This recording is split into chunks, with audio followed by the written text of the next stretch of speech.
सड़क के किनारे एक घना नीम का पेड़ था और उस नीम के पेड़ के नीचे एक साइकिल रिपेयरिंग की दुकान थी। दुकान के दाहिने तरफ कुछ दूरी पर रामलाल जी की एक छोटी सी चाय की दुकान थी। सड़क के दोनों ओर हरे भरे खेत खलियान और गांव वालों के कच्चे पक्के मकान। वहीं नज़दीक स्थित एक प्राइमरी पाठशाला की आखिरी घंटी बजती है और कुछ ही देर में मास्टर उमाकांत जी अपनी साइकिल को लुढ़काते हुए उस नीम के पेड़ के नीचे बैठे भुवन पंचर वाले के पास आते हैं। इससे पहले कि उमाकांत जी कुछ बोलें, भुवन पहले ही बोल पड़ा, अरे का मास्टर जी साहब, आज जा हीरो होंडा फिर से पंचर हो गई का।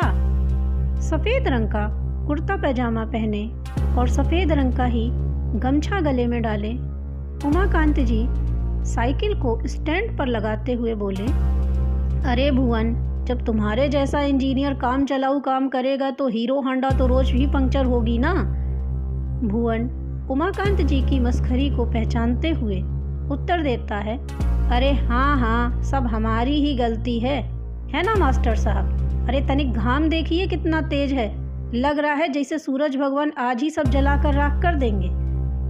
फिर भुवन पास में रखे मटके की ओर इशारा करते हुए कहता है, आप पीजिए ठंडा पानी और अपना गला तर कीजिए, तब तक हम ना रामलाल को 2 चाय बोलकर आते हैं।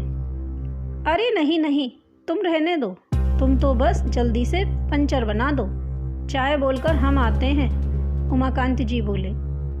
इधर नीम के पेड़ के नीचे भुवन साइकिल को जमीन पर गिराकर पंचर बना रहा था और उधर उमाकांत मास्टर साहब चाय वाली दुकान पहुंच गए। धूप इतनी तेज थी कि सड़क पर देखने से ऐसा लग रहा था कि मानो उस पर कोई लावा बह रहा हो। गांव की सड़कें बहुत ज़्यादा चौड़ी और सपाट नहीं होती हैं। उसी सड़क पर पशु, पैदल चलते लोग, दुपहिया, 4 पहिया, यहाँ तक कि जीप और लोकल बसें भी इधर से उधर दौड़ती भागती रहती हैं। सड़क के किनारे नीम के पेड़ के नीचे बैठा भुवन अभी पंचर के छिद्र को तलाशने के लिए ट्यूब फुलाकर पानी में डालता ही है कि अचानक से एक तेज रफ्तार आती हुई बस अनियंत्रित होकर नीम के पेड़ से जा टकराई।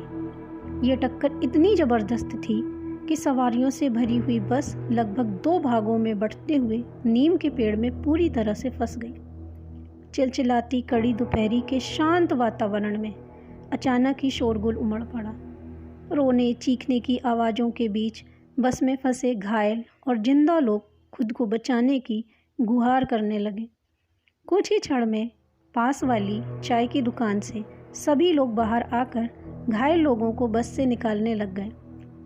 इससे पहले कि दूर थाने से पुलिस आती, ग्रामीण लोग अपना सामाजिक दायित्व निभाने लगे। बस में बैठी कुछ महिलाएं, बुजुर्ग, पुरुष एवं बच्चे मृत्यु को प्राप्त हो चुके थे और जो घायल थे उनकी भी हालत अत्यंत गंभीर थी। एक गांव ही है जहां के लोग सबका सुख दुख पहचानते हैं, अतः पुलिस का इंतज़ार किए बिना लोग अपने निजी वाहनों से घायल व्यक्तियों को अस्पताल की ओर लेकर चल पड़े। इस पूरे घटनाक्रम में अगर कोई मौन खड़ा था तो वो थे उमाकांत मास्टर जी। अपने हाथ में 2 कुल्हड़ चाय लिए बेसुध बदहवास खड़े उमाकांत जी की आंखें अपने मित्र भुवन को तलाश रही थीं।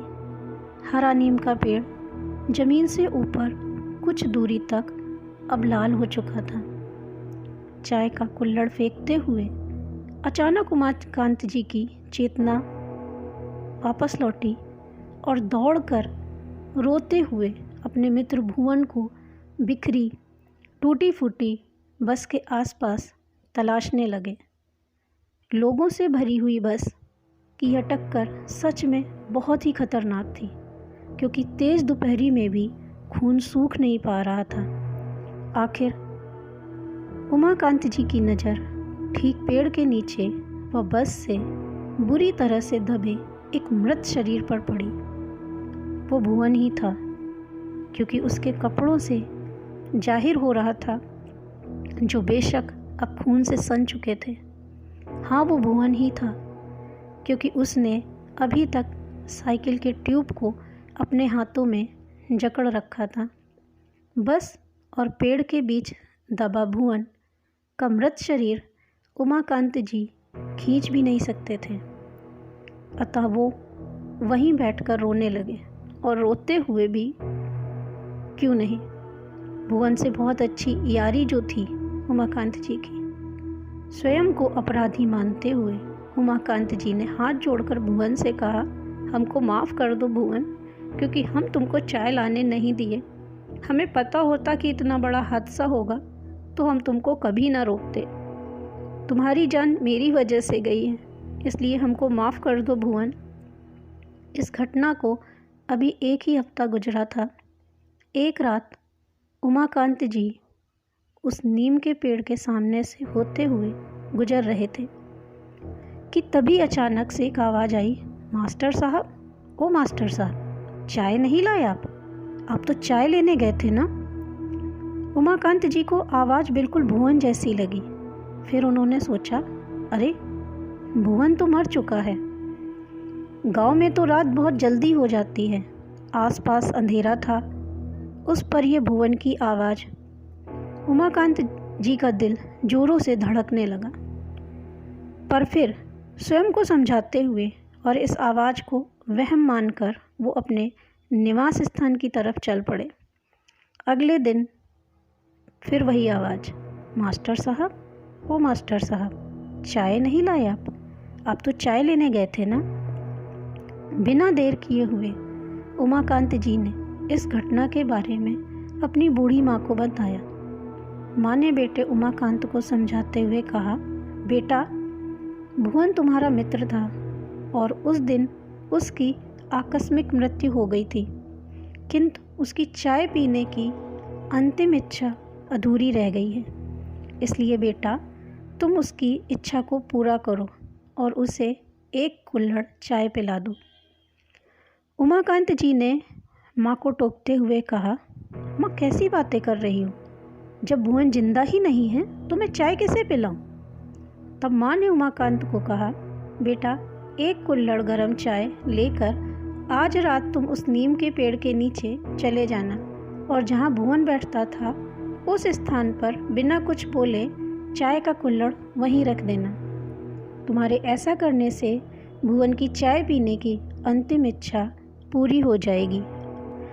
आज इस बात को 21 बरस बीत चुके हैं, किंतु भुवन की कहानी और उसकी चाय पीने की अंतिम इच्छा को उमाकांत जी आज भी सबको बताकर याद करते हैं। पर गांव के जो नए लड़के हैं ना, वो उमाकांत जी को अंधविश्वासी कहते हैं।